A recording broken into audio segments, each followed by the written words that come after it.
It's not a bird, it's not a plane, it's Superhero Slate. It's a weekly podcast where we talk about everything that's great, like movies, TV, superheroes. It's Superhero Slate. Oh yeah. Hello everyone and welcome to Superhero Slate, the show where we run down the latest superhero entertainment news. We love TV, movies, and superheroes, so let's talk it all out. My name is Chris. And my name is Mike. And this week, we had Spider-Man Day, which I didn't know was a thing. Caught me off guard. Neither did I. They just made it up. But it brings Tom Holland back as the web swinger in a few suits. And pretty much all our news this week was Spider-Man, so we'll talk about that at the end of the show when we get there. Teens Titans gets pushed back. The movie, womp, womp. Probably to do more episodes of Teen Titans Go, because that show has no right to be as good as it is, Mike. But somehow they pull it off every time they do. Eyes of Wakanda drops on Disney Plus, or it did drop, I guess, on Friday on Disney Plus, and more. Chris, I've noticed, I'm curious if you feel this way over in your part of the country. Yes. Wait, Does what am I August agreeing to? Does August ever kind of feel like this no man's land on the calendar? Because I'm experiencing it right now, where I feel like everybody is like waiting for the social permission to indulge in like fall and autumn, right? But I feel like they can't do it until September, and I feel like September is already like way too early. But like they just need September 1st to land on the calendar. And August also, you'll get these like random like triple digit heats, like no matter where you are, I feel like in the United States. But also like it's kind of summer's already over because it's back to school season. So if you are a kid yourself, or if you have kids in the school system, like you're kind of dealing with all that right now. So it's just we're in this like transition period. I feel like that has kind of also like marked with the stuff that we've been talking about on the show. Like we got our big summer superhero movies out of the way. I feel like the next big film release isn't going to be till towards the end of the year. Obviously there'll be stuff in the middle that's worth watching, but like I find myself I am craving autumn. I'm craving fall, which is something we don't really get too often here in the Valley in Southern California. But like I feel like I'm waiting to let myself enjoy anything. How do you feel about this month of August? Buddy, I'll tell you what, I just got back from a GenCon, and I don't even know what I'm doing tomorrow, let alone next weekend. But I agree with you. My wife is a teacher, so obviously we operate around the school schedule even without kids here, right? Oh, yeah, that's right. I should have included that. Yes, so school does start this coming week. Thankfully, we had a heat break in this week when I went to GenCon. Wednesday was, triple digits. Thursday was like maybe got to 80 as a high. It was beautiful. It was a great time to do that. So you never know what you're getting. I had a lot of people visit in July, a lot of stuff going on, but like, yeah, August and honestly September for me are like a no man's land. Like it could be one thing, could be another, kind of going down the road. But I literally don't even want to. I barely realized it's August, even that was Friday. Let alone trying to think what I'm doing in a couple weeks. But I could use this window of time off, if I'm going to be completely honest, to really just discover myself, really find what I'm about before we get in the fall. Well, apparently, what you're about is teaching people how to play games at GenCon. Yes. Which I think we talked about it a little bit last week, that you were going to be at GenCon in Indianapolis, which, if I remember my lore correctly, GenCon is named because it was initially started in a city called Geneva, Wisconsin. That is correct. Right? You are correct. And then it just got shortened to GenCon, and then it found its home in Indy. I always thought GenCon was like one of those rotating cons that just went all around the country. But it's just always in Indy, which is conveniently located for you. It's very conveniently located for me. It's I also found out it's renewed through Indianapolis through 2030 as well. So they do lock it down. I could see, we did talk, the people I go with, they are very much, I am a noob when it comes to Gen Con. This is my second one, last year. The professionals I stay with and hang out with, they also pitched it like they could see like Gen Con not moving, but doing like a Gen Con West, or Gen Con like East, like a different variation, because this one is like so centralized. It brings a lot of people who aren't on the coast, right? Like San Diego or like SDCC or New York Comic Con. Those are already in big cities. They're gonna have big crowds. This is a unique situation for that, which is really, really cool. So, yes, Gen Con, the Geneva Convention, which sounds weird saying it like that if you know your history, but that's what Gen Con, huge event. I was very thankful, very lucky to Asmodee, ASMADI. So a lot of people thought it was another company called Asmodee, which is a bigger company, but it's Asmodee Games, to let me come and work at the booth. I spent every day demoing a game called Mystic Curling Club, which is essentially a dice sliding rolling dexterity game. Mike, if you're familiar with curling or maybe shuffleboard, you try to get your dice on the other end. That's so funny. They turned the game of that's a funny premise. Yeah, it was really cool because like it's very simple to get into. The scoring is the hardest part, but every character you have on turns 4, 5, and 6 have a mission or have a special stone that activates if you meet certain conditions. And then if you do that, they have a deck of cards that actually refreshes that, so you get a new condition to meet on the next round for that, which is really fun. So 2-player games is great. 3-player games were awesome. 4-player games are pure chaos, and I loved it, Mike. Like I love, because at the end of the day, the game is to get your die to the closest to the center, right? Like curling is. And a lot of people were just like, I'm just gonna yeet my dice and knock everyone else's off as much as I can. If I can't win, nobody can win, kind of deal. So it was really fun, and I was thankful that they are going to Kickstarter in October, so I will be probably sharing that again with here so people can see what it's about. We had a lot of actual curling clubs show up, and which was really cool to see, like people like, oh, a game representing a sport I'm into, was really fun to see those people turn out. And then also one of the other companies I'm a big fan of, Mike, I've talked about them before, talk about it again, is Teburu, which is an NFC tabletop game board that you put you're ludicrously I would say do I want to say expensive? It's priced. It's worth it. Pricey, yeah. So it's essentially the initial cost is heavy on the one I have, which is the Bad Karmas, which is a boss battler. Using an iPad, the iPad or device, electronic device, is the brains, and then your devices also keep track of your characters. It does all the rules and math for you, so you're not trying to get your pen and paper out and do all the math while you're playing. It also controls the boss, so you're not lost in like, oh, am I the hero this turn? Am I the boss this turn? It's awesome. I really like it. They have a new version coming out.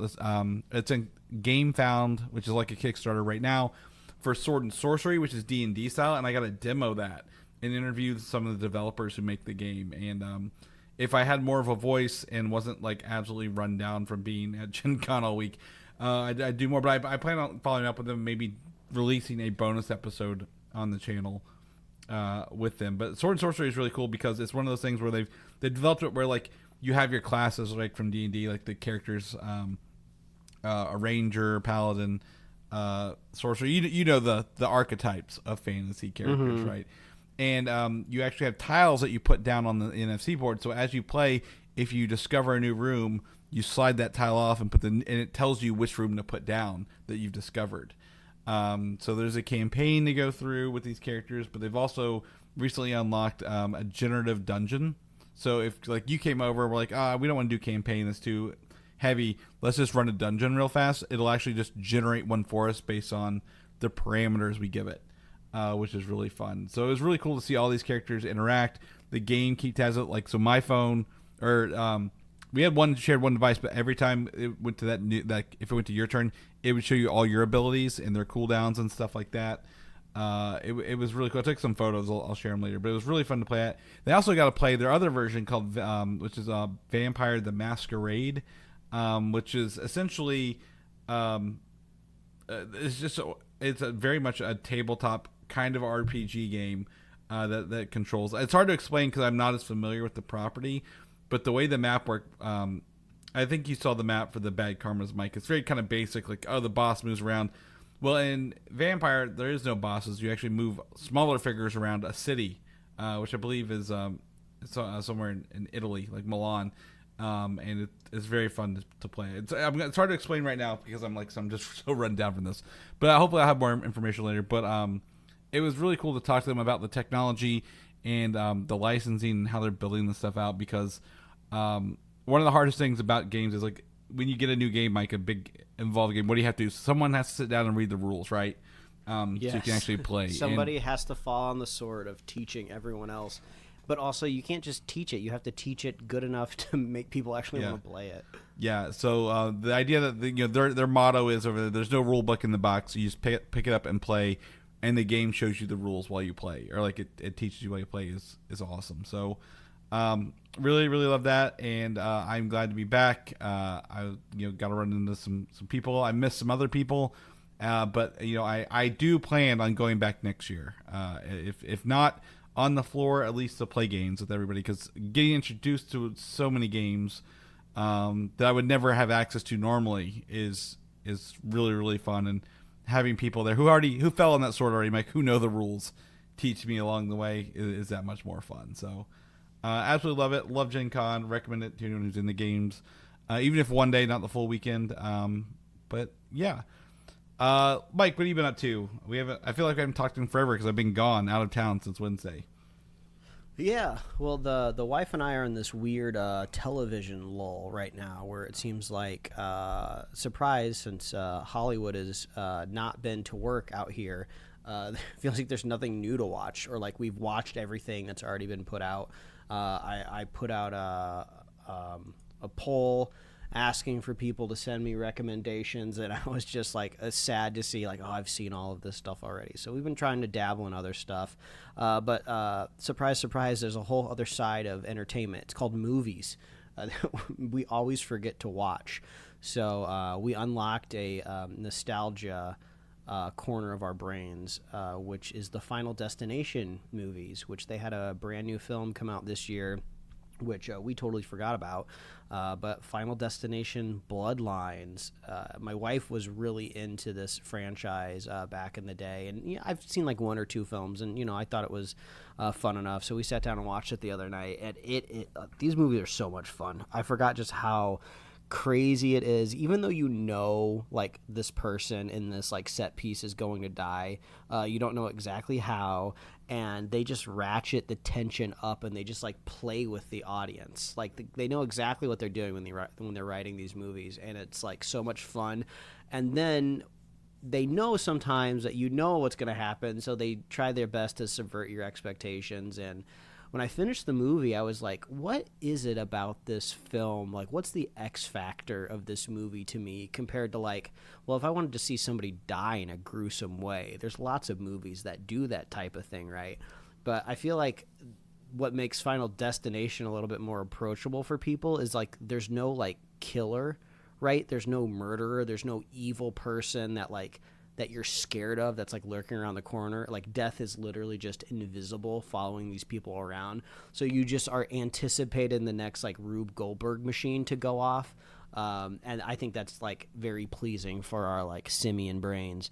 So I had a lot of fun watching Bloodlines. I kind of thought that maybe this was going to be like a movie that kind of tied some of the other movies together. So I was worried I was going to be like lost because I don't really know the long-standing lore of this franchise, but that really wasn't the case at all. The Bloodlines is more of like an indication of this specific family in the movie. But yeah, had a great time. Go check out Final Destination Bloodlines. Chris, I don't know if you've dabbled in the franchise. Not recently. Back when I was younger, obviously, right? Like everyone has that. Oh my gosh, don't follow the truck with the logs on the back. Anxiety because of that. That makes a fun cameo in this movie. Yeah, and it is crazy how culturally pervasive that was. Because if anybody knows anything about Final Destination, they always bring up the log truck, which I find so funny because I think that's the second one. That's like in the sequel. That's not even part of the first one, I believe. So strong outing for the franchise. So go check out Final Destination Bloodlines. And then Chris, you'll be happy to know, finally finished watching Killer of Killers, the Predator animated movie, which it was hard for me not to think about when I watched the 4 and only episodes of Eyes of Wakanda over the weekend, because it was kind of like, oh, Eyes of Wakanda also could have just been the same thing, kind of stitched together into a movie. So kind of curious if maybe this is going to be more of a strategy going forward of like, oh, we can just pitch this as like one thing. We don't have to have people commit to episodes, or I don't know. But Killers of Killers was fun. I liked it. I didn't know it was directed also by Dan Trachtenberg. I knew he was involved, but I thought maybe he was just like just overseeing it while he worked on his live action movies. But I was glad to see that he was a part of it, and some fun lore added to this Predator universe for sure. Kind of like some big spoilers at the end. I don't want to just casually bring it up at the top of the show, especially since Badlands isn't out yet. Well, Killer of Killers has been out for a long time. What, a month now? I had no idea that's where the ending was gonna go. Yeah. Well, I guess there's no spoilers, but there's a post credit that reveals some interesting things for the franchise. June 6th, so 2 months as of right now. But yeah, I mean, we could talk about it later. If you want to, at the end of the show, we can talk about it now. Just to say, hey, spoilers. Jump to the next topic if you want. No, I say just go watch it. I would recommend it, and then hopefully maybe we'll get around to talking about Badlands later this year. Yep. Whenever that comes out, I've already forgotten, and I'm kind of curious if any of this stuff in Killer of Killers is going to pop up in Badlands at all, or even November. Even if it's just kind of set it up in a way. So that's kind of where I'm at. This is essentially the biggest lore drop of Predators we've ever had in a movie. Mm-hmm. And I'll tell you that right now because it says at the beginning of the Yacha Journal or whatever it is, mantra maybe, whatever. The Yacha, that name has never been dropped officially in a movie or anything other than I think a comic book or a prose novel. So it was the first time they ever brought it forward, and then also. Kind of why are the predators being predators? Why are they hunting? Is kind of revealed here a little bit. So I think we'll see some of it in Badlands, but I could see Dan Trachtenberg going towards a third movie that combines Prey, this, and Badlands into that third movie. Really culminate something big. It's an interesting tightrope to walk too, because the Predator language and communication hasn't really been overly translated in any of the movies on screen. We kind of just understand their generic motivations, and that's kind of enough for us. So there's a part of me that's a little worried of just the monster's a little bit more interesting the less you know. Yep. So I'm curious how he'll thread that needle. But it was good. I'm glad I ended up finishing it. So yeah, go watch Killer of Killers and then stay subscribed. We'll talk about it later this year. I will say out of the three, I just want to go ahead and say the Samurai was the coolest one. Of the three, that's the one I gravitated towards. Out of the Viking, the Samurai, and the World War II pilot. Yeah, I really enjoyed the Samurai stuff. Samurais are just cool. and it is, and I would love if they did a Predator game that went through these different eras. I would love to be playing that era in a Predator video game, because it made me think of obviously Assassin's Creed, Ghost of Tsushima, and stuff like that in a Predator game would be wild. How do you beat something chasing you like that? So it was really, really, really enjoyed that. Ready to get in some news? Ready to talk some stuff, talk some talk, walk some walk. Let's do it. First and foremost, Sandman, the live action series based on Neil Gaiman's graphic novel, comic books, if you will, finally hit Netflix a couple weeks ago. And then also the last bonus episode, Death, The High Cost of Living, was released. So they did a bonus episode the first season that was released later, and they just did one here. So Sandman is officially wrapped up on Netflix. And despite the accusations, truths, facts, I don't know where they sit with the Neil Gaiman being a crook bloke, as someone once said. They actually, the showrunners had said they already had planned to do 2 seasons anyway. Netflix has a history of canceling things anyway, so them having this ending done is actually pretty solid, right? We talked about that last week, 2 weeks ago, where Netflix just loves to cancel things before they get done. So that's great. And also, a fun little interview after the fact. True or not, I don't know, but the showrunners said they toyed with the idea of bringing Robert Pattinson in as Batman in this because, for people who don't know, Sandman was set in the DC Comics universe when it was written and featured Batman and like Martian Manhunter and some other characters as like background characters, throughout the series. That would have been interesting. That's obviously that's a hard no from James Gunn. That's like a James Gunn hard no, thank you. I think. Yeah, I don't even think they probably could have got away with putting their own version of Batman in it. Actually, it would have been great if they could have found a way to do Batman without ever saying Batman. Well, they never show like a vague silhouette of his character. Well, that's it. Like there's a funeral in Sandman, and that's where Batman shows up. So they wouldn't even have to say it's Batman, right? Kind of thing. I don't even think it was like visually or verbally said it's Batman. They just show it. So I would have loved to see that, like a little Easter egg that people go back and look for in the show. But yeah, that's fine. So if anyone interested in Sandman, I just want to get that out there because I forgot season 2 dropped and then didn't realize it was dropping in like slices like this. Going into Batman again because everything kind of fell together this week in a good way. So Batman, Tim Burton's Batman movies are returning to cinemas August 25th, Mike, for a one-day thing. I know we talked about August being a lull. This might be something we do. Go see Batman again in the theaters. Or I guess for the first time for me. I was too young to watch the other two. But according to Variety, there are 160 Dolby Cinema locations that will show this because it's been remastered in Dolby Vision and Dolby Atmos as well. All right. I will only go rewatch it if they put it in the Sphere. I want them to outpaint and replace every background, just like they're doing with The Wizard of Oz. Well, it's not I that. want to see Tim Burton's Gotham and full 720 degrees. Well, they could do it like that. The Matrix thing I keep showing you in LA, where they actually took the Matrix and extended it. What are they calling it? Screen X? No, it's not Screen X. This is actually something different. What is it? It's like immersive theater or something like that. There's so many new like screen technologies out there that I can't keep straight. Like it was there's like those 4DX where the seat moves, and then obviously there's IMAX, there's 3D. Now there's like what you're talking about, which is like they just put screens on the wall.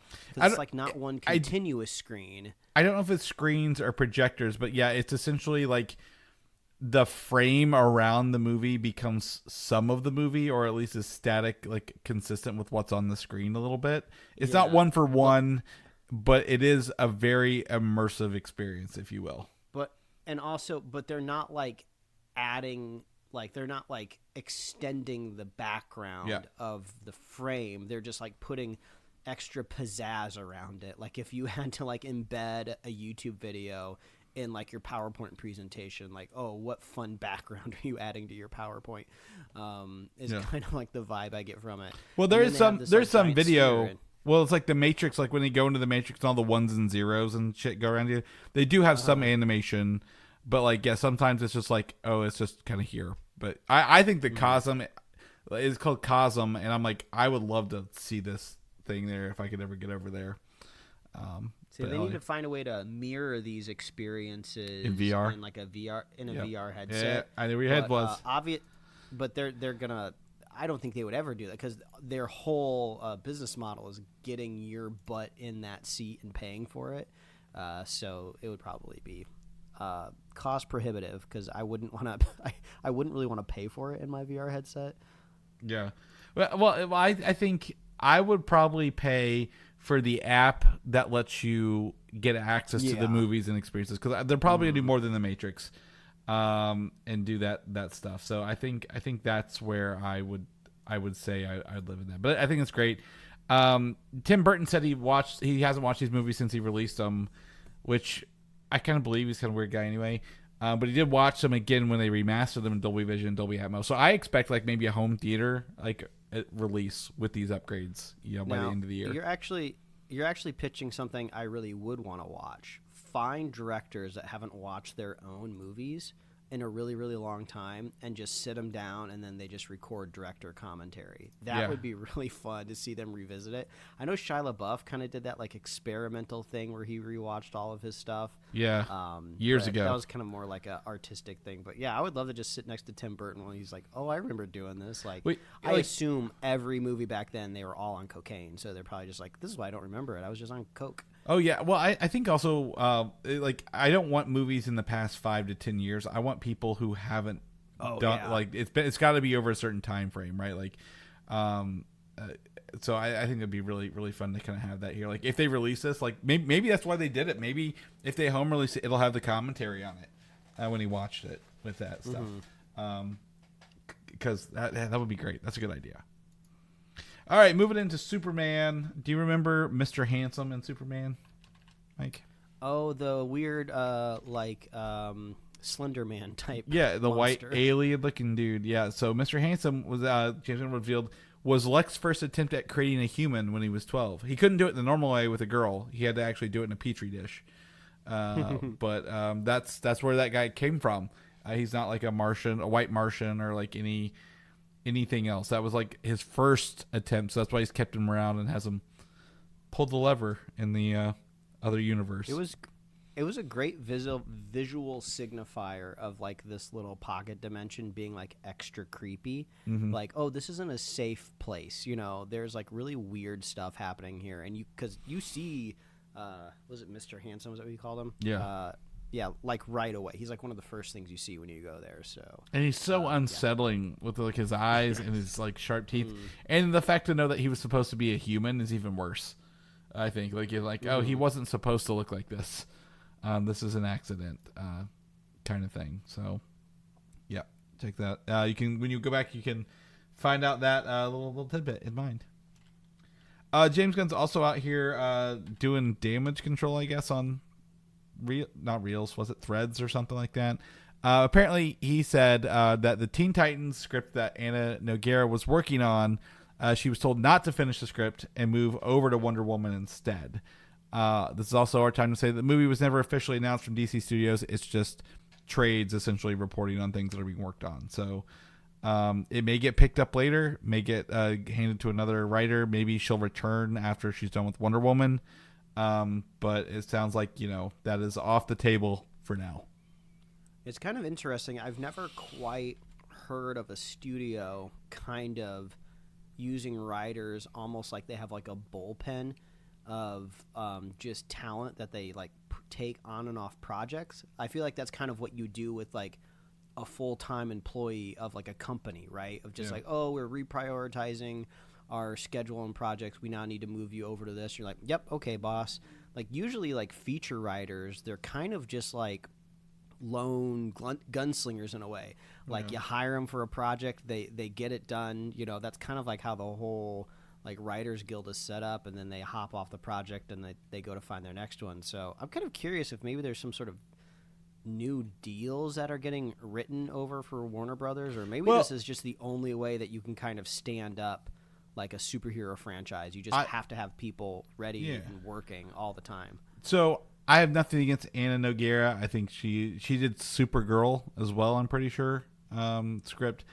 My concern is having one person write all of your movies I don't know is going to lead to new energy, new direction, new fun things, right, in the universe. So nothing against her. She may pull it off. Absolutely. But I hesitate to say the same James Gunn and Ana Nogueira working on every DC project will give us any variation in the stuff that they're working on.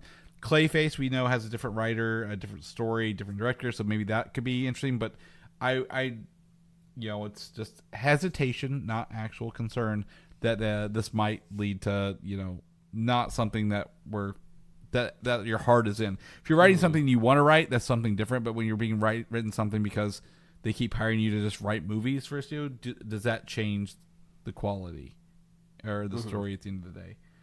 Because, right, like you mentioned, it's like work. Like when you're just told to go somewhere, like, and it's not something you necessarily want to do. Is that, are you putting your heart into it? Are you doing the best you can when it's just a job? So I don't know. We'll see. But Teen Titans on the back burner, so that means you'll probably be getting more Teen Titans Go stuff. I don't even know if that show's still on. I think it is. I don't have it on good information, but I feel like they just keep making it. I would love another Teen Titans Go to the movies, like another theatrical experience, because that one just blew me away. Like like again, we've talked about, like, it shouldn't have been that fucking good, man. Like, it's wild. But looking up here, it is on season 9 and it is still going till present. So wow, good for them. Yep, still rocking and rolling. James Bond. They now have hired a writer, Stephen Knight, known for his work on Peaky Blinders, has been hired to write the script for the film. With Denis Villeneuve already hired a director earlier this year. I feel like this is a really weird coincidence. I hardly ever think about James Bond, as we've said on this show before. Like, we're not the Bond heads, you know? Mm-hmm. We're not the guys that you go to get, like, the hot takes on James Bond. You won't find us in bondage, if you will. Yeah, yes, exactly. But weirdly enough, I was thinking about James Bond this week, like just having like random shower thoughts. And we also kind of started dabbling with Peaky Blinders. It's streaming on Netflix. We're like 2 episodes in. Did you know Sam Neill is in Peaky Blinders? I had no idea. Like, Peaky Blinders like has like a roster. Like, I knew it was like a big show, but it was just a blind spot for us. Like, Sam Neill's in it. The guy who played Oppenheimer, what's his name? Cillian Murphy. Is like the main guy. Like, yeah, I just keep waiting to see, like, oh, what's the next, like, big Hollywood star that I didn't know was in this show. So I'll report back. But I was thinking about Bond, and I was like, what is it that would get me interested in Bond personally? Because I feel like there's 2 ways you go. You go this route, which seems to be what they're doing, which is like, this is the smart but boring way to do it, right? The smart and boring way is you hire a good writer and you hire a good director, and then they'll probably make a good movie, right? But snooze, that's boring to me, especially for a person that's not super invested in James Bond. How do you feel about Skyfall? Like, I think Skyfall had a good writer, a good director, and that's like a really great movie. It's great. It's beautiful. Okay. I always see people share frames of the cinematography for it, right? So it's great. It's beautiful, but like, I don't know, it just doesn't get like my motor running, right? There's so many, like, so much competition out there. I just kind of feel like the Spycraft movie, it needs like a shot of invigorate. Like, it needs some sort of like adrenaline to it, and I felt like maybe Kingsman was kind of doing that for me until like the quality of those movies just kind of like went off a cliff. So, do you think though, Peaky Blinders is set in the early 1900s, right? It's a period piece. Do you think is your second itch like if they do a period Bond, and that's what you think they're doing with this? You're reading my freaking mind. I think there's 2 things that I would do personally. I think it would make a lot of Bond fans mad, but I don't care about them. I'm sorry. I know we have some Bond fans that listen to the show, but this is Mike's personal wish list for Bond. You're right. I want to go back in time. I'm thinking post-World War II, probably maybe late 50s, kind of into 60s, because that's, I feel like, when a spy is actually worth their weight in gold, right? Like, all Spycraft happening now is just, it's all going to be boring AI stuff, right? Yeah. We already kind of seen that with the last Mission Impossible movies and the Bond movies. It's like, it's all some mysterious black box computer that's like looking at everything on the internet, and they're going to blackmail you, and they're going to shoot off a nuke. It's like, there's no other fun thing to do with it, unless you have like maybe like a satellite in space with like a laser beam, and maybe it hacks into that. And I think I'm describing another like spy movie that I can't think of now. So like, all this stuff isn't done for. So you take it back in time to where you can have like more fun with like boots on the ground, because it's actually helpful, and like any sort of weird computer that exists, like it's like the size of like a factory, and like the way to you solve it is by punching it, right? And then the twist would be alternate history, right? Because I feel like all of these spy movies all try to exist in our world, and if a spy does their job right, the general public doesn't see anything happen, right? Nothing's gone awry, the day has been saved. But I think like you do like a little bit alternate take on maybe something that happened maybe in like World War II or something. Like maybe like Germany didn't win, but maybe they didn't like fully lose, and like maybe they control like half of Europe or something. So like MI5 is like really, really important now, because like they're not just there like fighting like Cold War stuff. They're there of like, oh, we actually are still trying to finish the war that kind of stalled out, so they have to like sneak into like Germany, which is maybe like 4 times its size now. I'm gonna reel you back in. Let's not get into war films. I don't think James Bond needs to be a war film. No, the war is over. Chris, listen, the war is over. Lord. It's done. The lines have been drawn. The war is done. But, like, Europe's not going to, like, put up with that, so they're going to, like, sneak in. They're going to be doing some stuff behind the lines. That's my pitch. Like, there was this Amazon show. I think it was based on a book. I totally forgot what it was called, but it was, like, an alternate history take on, like, what if the Axis powers did win World War II. But that was, like, a whole, like, global thing, and, like, you have to rewrite so much of history that it's almost like a fantasy show. So I'm saying, like, do a little bit of that show, like, do a little bit of, like, Take It Back in Time, make spies more important. I don't know. That's my take. We'll see if it happens, but I do like this. I didn't even think of the way through of Stephen Knight having, like, period writing piece. But yeah, I'm surprised we talked this long about James Bond. So you did go off on a tangent here, so that's fine. We'll let you have it. It was a legitimate shower thought. I was in the shower and I was just like, what do I think about? But yeah, Stephen Knight, having the experience of Peaky Blinders, I think I agree that future state tech spying is not fun anymore. We need the old. It needs to be tangible. It needs to be real places. And it needs to be fun. So I think you could go back and do the period stuff. I'm not going to go back as far as they change everything. But, back when, it used to be about networking and globe hopping, to put it nicer than it actually. It's not womanized. We don't need womanizing like Sean Connery was. But, like, it needs to be like we're going to places and it means something to go to a place rather than we're just there to use the Wi-Fi. I swear to God, if Stephen Knight makes James Bond drink a White Claw, it's over. Mm-hmm. He'll have a High Noon these days. They're a little better, a little more refreshing. Or it'll be like they're always like pushing these 0 ABV like beers now, so it'll probably be like a non-alcoholic. It's Heineken. The THC. It's going to be a THC seltzer, shaken, not stirred. Yeah. But anyway, Denis Villeneuve is currently filming Dune Part 3 or Dune 3. I don't know if it's a Part 3 or 3, so I put Part 3. So he'll probably pick that up. They have plenty of time to work on the script and not push this out the door. So we'll keep you guys posted. Just a reminder, last week or 2 weeks ago, we talked about the Avatar Fire and Ash that leaked before Fantastic Four, aired in front of Fantastic Four.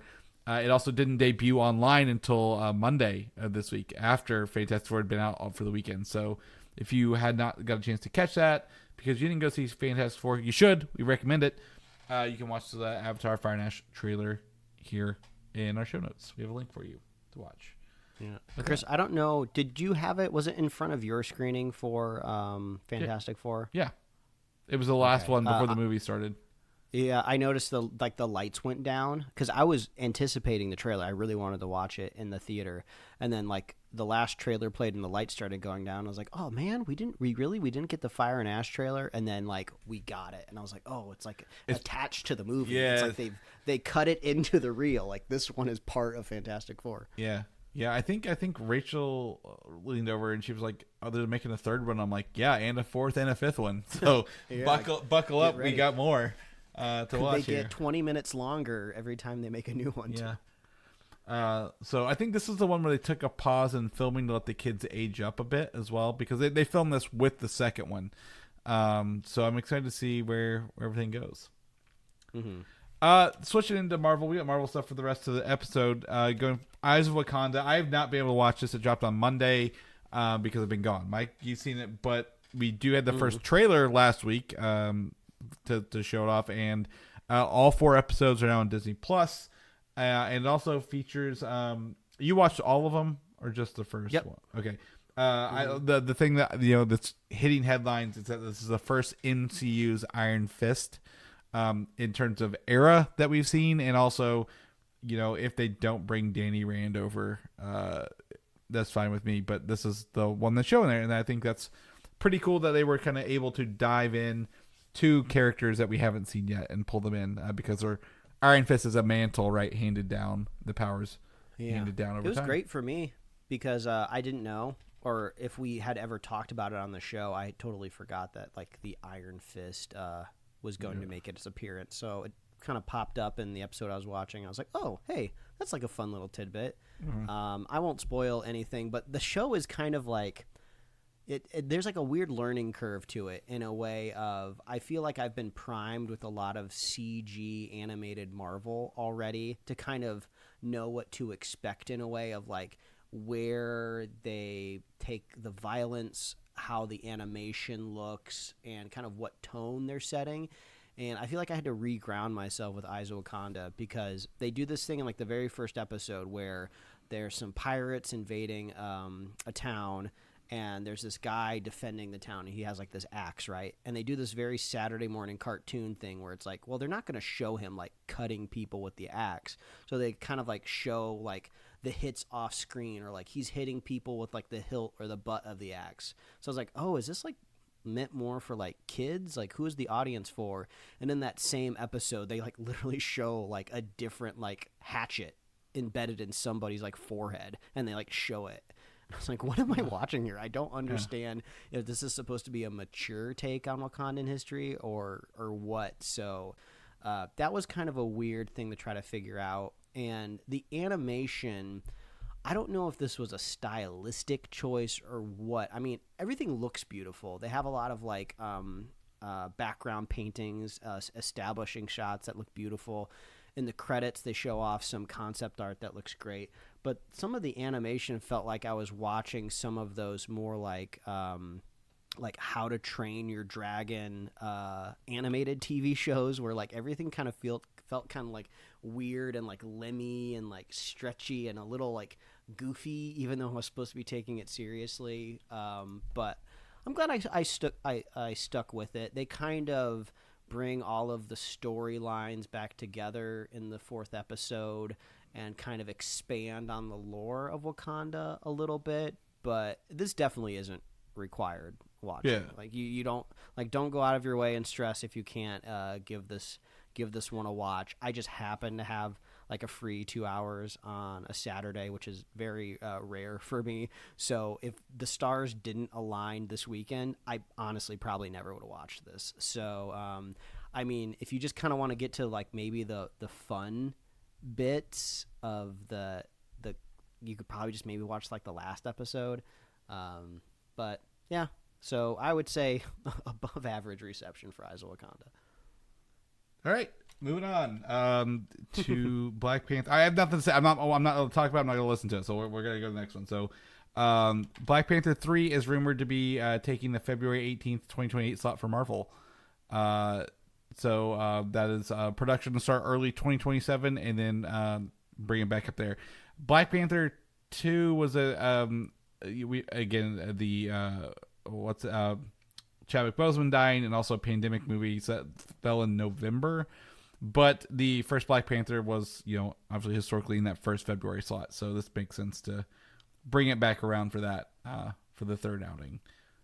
This will be post Doomsday. Yeah. Yeah. The rebuilding era, the restructuringism of the MCU. I'm curious how this will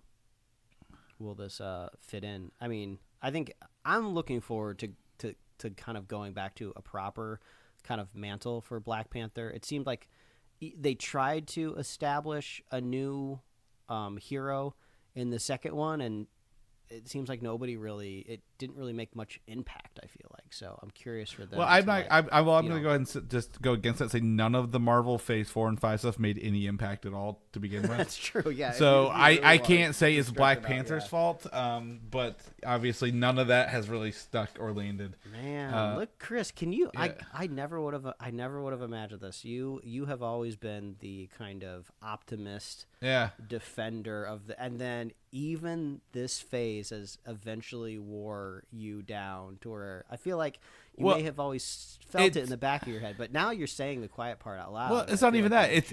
You've joined me. It's one of those things where, I've said this before, and I put it here, but it's like we can't wait forever between sequels. I get sequels, whether you love them or hate them. If you're going to have a character show up, you can't wait forever.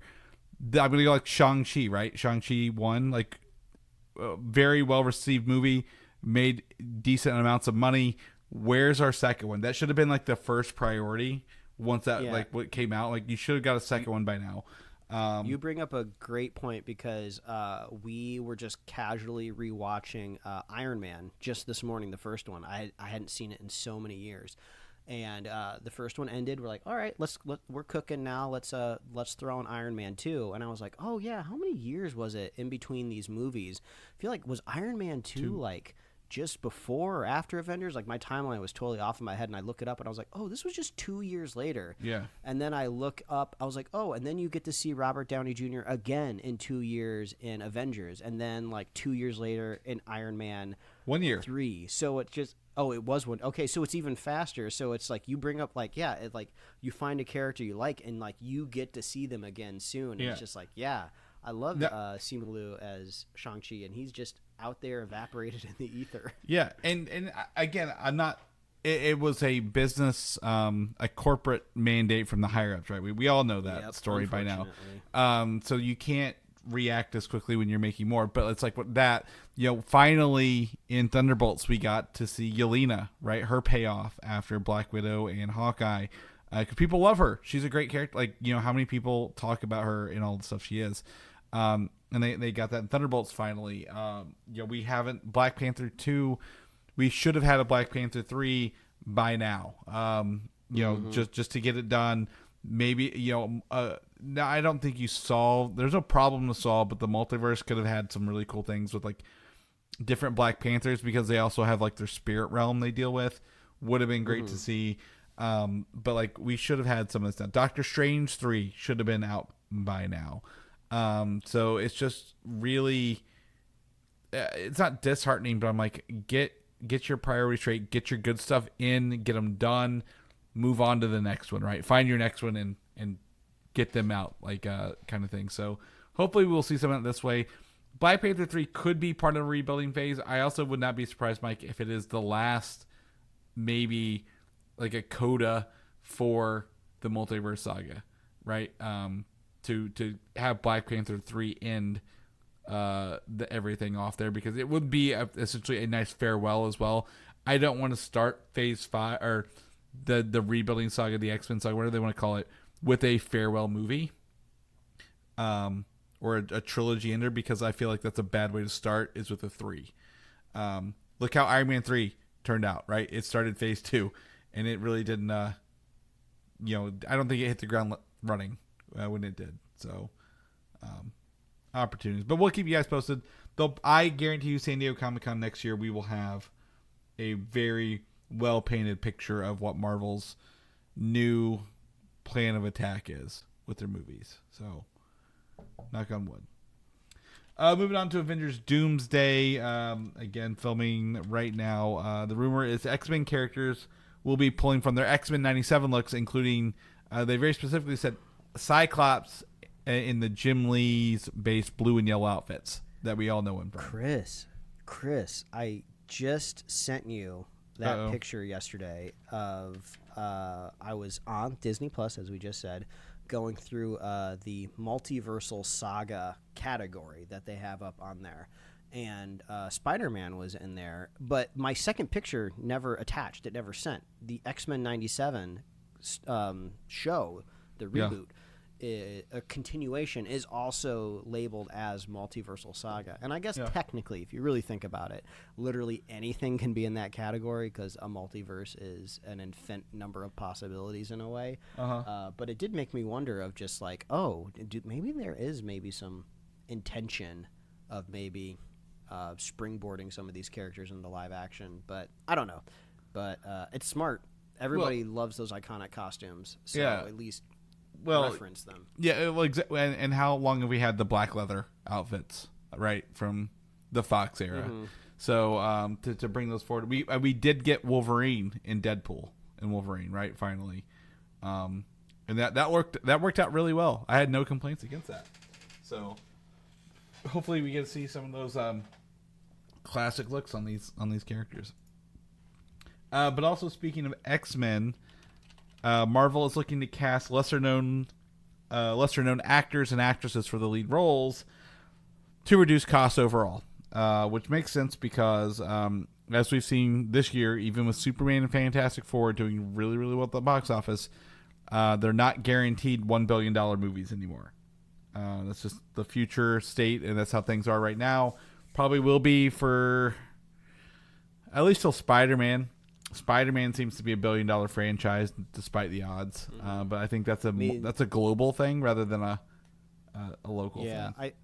I feel like a lot of people maybe who are anti-superhero movies just think they see these headlines of just like, oh yes, it's finally over, superhero fatigue, they're not going to make any more of these.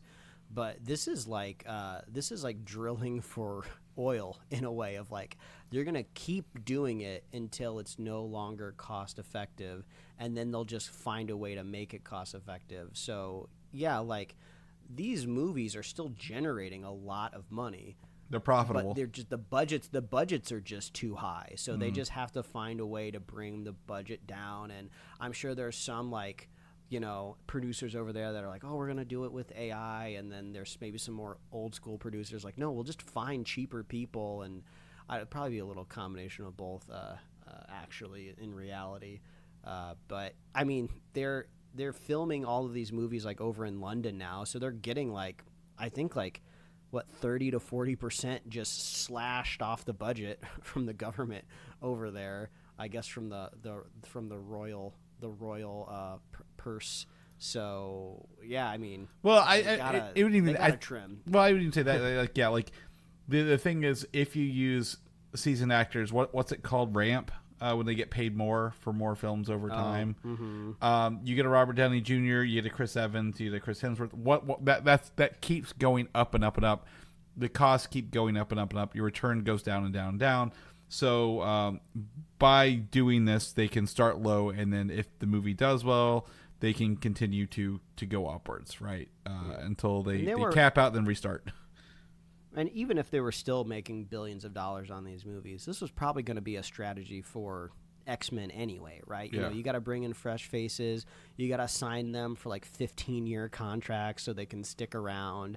And you can't really afford that if you start famous already, Right, exactly. And there's like, some baggage when you have actors who I'm sure the villain and Professor X, or whoever's Magneto probably, and Professor X will be known actors, but the actual X-Men themselves will not be at the core of it, or at least lesser known actors. I wonder if they consider Joseph Quinn, who was just Johnny Storm in Fantastic Four. I wonder if they consider him like a new / cheap actor, because he was, like elevated from his role in Stranger Things, but before that, he wasn't really super known. Or are they talking about like total unknowns, like when like Disney's like casting like Moana, where they're just like, oh, we're literally just bringing in girls off the street in Hawaii to cast this character. I don't think it'll be that far. I mean, there might be, but I really doubt that. I think there'll be people with something under their belt, probably more artsy films, or like some things that didn't do well, but got some award nominations probably along the way. So, but again, I still feel the older characters will be people we know, just to have some grounded, like, oh, I feel comfortable knowing who these people are in the movie. Moving on, lastly, the Spider-Man Day, apparently a thing. Didn't know this. Caught me off guard so much that I actually happened to be awake when a video dropped, I think it was Thursday or Friday, from the official Spider-Man social channels that says Spider-Man brand new day and something new, brand new is coming. And it's essentially an 8-second video clip of a Spider-Man suit, Mike, with a very light, tone of the Spider-Man music from the MCU, and got very excited because anytime we get to see a new Spider-Man outfit, Mike, I get excited about that, because that means production is coming, and I'm just gonna go and get the next one, because literally 24 hours later, the same channels did another video with Tom Holland himself coming out of onto a studio, because you can see the track from the dolly cam. He's jumping around, limbering himself up, comes up to the camera and says, what does he say? Like, let's go. Are we ready? Maybe. Yeah, something like that. Yeah, and he's in a his Spider-Man blue and red suit that he's going to be filming in, and obviously confirms again that Spider-Man Brand New Day is under production right now, which is really cool. Tom Holland must be grinning from ear to ear because I'm realizing just now because they're definitely shooting some sort of European English city as doubling as New York. It's Glasgow, Scotland. Okay. And I keep forgetting that like Tom Holland is from across the pond, so he just it must be nice knowing that like I can just like if I have a day off, I can just like zip back home and like hang out with my family. So he must be really happy. And also like we're talking about scale for actors. Like what is this, his like 100th outing as Spider-Man right now? Yeah. He must be having a very thick wallet after this. Yeah, that's Sony's problem. Yeah, that's true. But the suit reveal is like it's kind of driving me crazy, but also like a little hysterical to me because like everyone is just like going like crazy, like oh my god, like what can we pull from this suit? Like what is like the deep? Who are you talking to? Because I don't even see that on the channels I live in. Oh, I see it I see it everywhere on Threads. Yeah. Like the algorithm is giving me all of the most intense feelings for this suit. People are very excited, right? But I feel like I just said, this is like if you add in all of the Spider-Man, this is like the millionth outing of Spider-Man. So when I see it, I go, hey, yeah. That looks like a Spider-Man suit. Well, but then, some more eagle eyes go like, oh, this actually kind of looks like maybe took inspiration from Toby and Andrew. Well, I was like, I can see that. Okay. Well, I would also say most people on Threads probably don't look at this shit like we do every week. Anyway, so let's give them a little credit. This might be their first time seeing it and looking up close. But there are two different suits in these videos. So the one Tom's wearing is essentially what I assume is the one from the end of No Way Home, right? With the red and blue that he's swinging in, which is great because that felt very CG. I don't think he was in that suit. I think it was a full CG sequence. This is him in an actual suit. Great. The one we got with the close-up is a different suit because when you get to the front of it, it shows like the spider in the end of it. That spider and where the legs are, they're wider.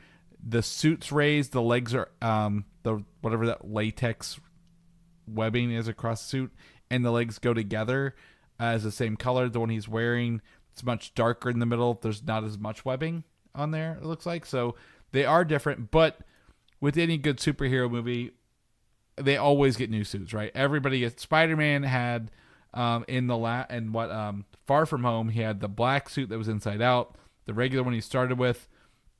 Did he have the Iron Spider suit at some point? I think when it started, maybe as well, and then they took it away, and then he built his own at the end, kind of deal. So Spider-Man always has different suits, and that's the beauty of him. He like how can you just throw on another Spider-Man suit, which is really really cool. So I enjoy seeing this, and then obviously the little detail here. So you guys get to see that first. We have a link for all of this below. Next up, they're filming on set right now, and I have a photo. We have photos of Tom Holland doing stunts in this fake New York with and without the mask on. So it's actually, I assumed they would CGI his mask, Mike, like they've done historically, right? Like where the mask is just like someone's wearing dots or it's a stuntman. But him actually wearing the suit and the mask on him as a person looks kind of normal. Like it looks like like it doesn't look weird. Like they had to like change it in any way. The funniest part of this to me is I purchased a morph suit 1 year for Comic-Con so I could go as a spider character. And all of your wildest dreams of portraying a superhero all kind of go down the drain when like, oh, I just want to breathe. So you unzip the zipper in the back of your mask, which means just like this picture, the mask kind of like falls in front of your neck. So once you sit down in a chair, you start to get choked because everything tightens up. Ever since I've experienced that, I've noticed like in every Spider-Man like animated or live action show, like the mask is always like a separate component, or it falls backwards, right? It's almost like a hoodie that gets pulled up from the back and over the front. So it is kind of interesting that this is like, actually, if you made the costume, it would lay in the front. And he's serving looks in this photo too, so I feel like he is trying to be screen ready. So I'm really curious. Is this really going to be how the suit is portrayed on the screen? Like, I can also just falls in the front. I can also see him just CGIing over this whole goddamn thing. Oh yeah, for sure. This is what it looks like, but we're getting more. One of the interesting things on this, and I think I might have had it in the notes here, he's got new web shooters. Notice he's got these big clunky silver web shooters. He doesn't have the Stark ones anymore. So, this is back to his basics. No one knows who he is. He's got to do it on his own.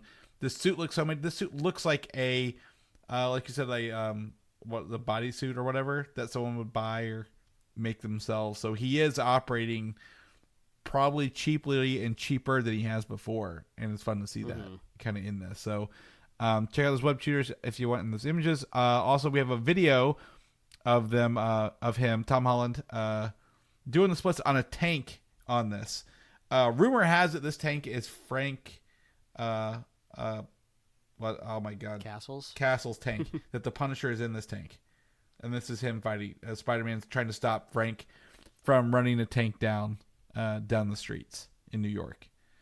I love that. So, because what on earth would Frank Castle need a tank for? Kill him. It's just funny. Yeah. The rumor is, if you want to know the rumor, that it has to do with the Scorpion, because Michael Mando is confirmed to return as the Scorpion from Spider-Man Homecoming as a villain in this movie officially. And Mark Ruffalo will officially return as the Hulk in this movie as well. Yeah, and that's official. That's why you got to subscribe to Superhero Slate, because we were reporting on that weeks ago. I said a month. I think it was like February where we started talking about this. So yeah, that he was in the mix. So it's kind of fun that this is how there still seems to not be a strategy at Marvel yet of giving the Hulk his own movie. Whether or not that is legally feasible, we don't know, because we're not lawyers. But I mean, this does sound pretty crazy, right? Because I believe this has been pitched as street-level Spider-Man in the streets of New York, which we've yet to really see in any of his other movies. Really, the most we ever saw him was in Infinity War, when he was fighting Squidward for a brief minute there. He fought actually the bigger one with the hammer. Oh yeah, that's right. Black Dwarf. He fought the other one whenever he's like, "Hey, have you ever heard of that movie Aliens?" And then he was like, "What?" And then shot him out to space. Yeah. So it'll be kind of interesting to go like, okay, there's going to be a Hulk on the streets, the Punisher with a tank, and he's going to swing around. This sounds like a really fun mission in the Insomniac Spider-Man games. Yeah. So I'm here for it. I keep seeing looking forward to the Scorpion from the Insomniac games as like the art when they're like Scorpion's in Spider-Man. I'm like, yeah, but it's not the one you keep sharing, so stop doing that. We don't know how he's going to have abilities, or if he even has abilities yet. So. Honestly, this movie is shaping up to be how we always talk about these MCU movies, right? When they start to get cooking and they start to filming and the rumors swirl around, we're always just like, oh my God, who's going to pop up in this movie? Who's going to be in it? This person's going to make a cameo. This is going to make a cameo, because we're always thinking like best case scenario of like sandbox with your action figures. Like they're literally telling us right off the bat, no, we're going to do that. This is a Spider-Man movie, but you're going to get Hulk in it. You're going to get Punisher. You're going to get Scorpion. There's probably going to be other characters. So this is shaping up to be pretty sick. And Spider-Man has yet to let us down in the MCU. Anytime he's ever made an appearance in a movie, the movie has been great. So I have no reason to not look forward to this. I agree as well. Like this is like, I don't know if we talked about like, in the 90s, if I sat down and picked up a Spider-Man comic book, this is what it feels like. They're finally taking a comic book to live action. And that is going to be wild to see all these characters pay off in the end and how it kind of comes together. So I don't know very much, but they are filming, which is why they probably put the suit videos out so they have official looks before the paparazzi got Spider-Man on set, which made Spider-Man Day an official thing, I guess. So, oh well. But I'm very excited for this. We have a lull, I think, in superhero movies until Supergirl next year. And then Spider-Man. I think there was something else in there. But I'm very excited and thrilled to do that. On the other side, I got my Thunderbolt Steelbook in, Mike, so I get to watch it on the theater before it hits Disney Plus eventually. Nice. But yeah, that's it for the show. Anything else before we wrap it up? That's it, folks. Like Chris said, we are in this gap before we get our next big movie, Avatar. I don't know if Chris has plans on seeing it. I think I kind of forced you to go see the last one. I don't remember. I feel like it was against your will. Which but one? I'll definitely be doing it again. Avatar: Way of Water. No, we went and saw it in theaters. I really loved it. We own it on Steelbook. Man, this gets confusing. I feel like I can't keep track of who likes these movies anymore. I even have been trying to pitch people at my office to rewatch or to watch the second one because I don't care for the first one. The first one is not my jam. I think I watched a recap rather than watching that movie because I'm like, I'm not going back to one. 2 was fantastic. It blew me away. Had no right to be that good. Hopefully James Cameron continues his trend by surprising us in the sequels and gives us something really good with this. We got to spread the gospel and not let the erasure of the good kingdoms of Pandora go away. So we are doing the oh god, what's their tree called? Like, what's their god? I think they have a couple different gods, but I can't remember what their tree is called. Yeah, it's not Gaia. What is it called? Avatar god? I don't know. No, that's the Tree of Souls. Awa. Is it Awa? Awa, yes. We are doing Awa's work here. Yeah, exactly. But yeah, I think knowing that Avatar 2 and 3 were filmed at the same time and done at the same time, 2 being as good as it was, 3 should be just as good, right? Like, you're not gonna be like one's good, one's really shitty, and put them out. So, and they've had years to work on them. So cross our fingers. But people know more about what you're doing, what you're up to, where can they get you at? Oh, they can read my webcomics at pickledcomics.com and liferewardsrisk.com. Chris, people want to catch up with you. Where can they find you? Find me on Instagram, Valdan87, VALDAN, or Video Game Systems of the same name. If people want to know more about our show, what we could do every week, go listen to our reviews of Superman, Fantastic Four. Where can they get all them goodies at? Oh, all you got to do is head on over to superheroslate.com. You'll find the best filming tax credits there. If you want to shoot a movie on our domain, we'll give you like 100% off. We'll just let you do it for free. That's right. So superheroslate.com. You can find us on Apple Podcasts, YouTube, Spotify, wherever else you love listening or watching podcasts, because I guess that's what people do now. I have a feeling even when people watch podcasts, they're still like just putting them in the corner of their screen and really only listening to them. So if you want to put us in the corner of your screen, we are on the internet. You can get merch at superheroslate.com/store. And we love hearing from you. Did you watch Eyes of Wakanda? Are you excited for the Spider-Man movie? Do you hate Avatar or love it? What side are you on? Let us know. We love hearing from you. And we love our super fans. If you want to be a super fan of this show, it's very easy to do. All you have to do is share the show with a friend, share the show with a buddy, and we will be here every week, folks. That's right. And we will see you guys next week. Bye.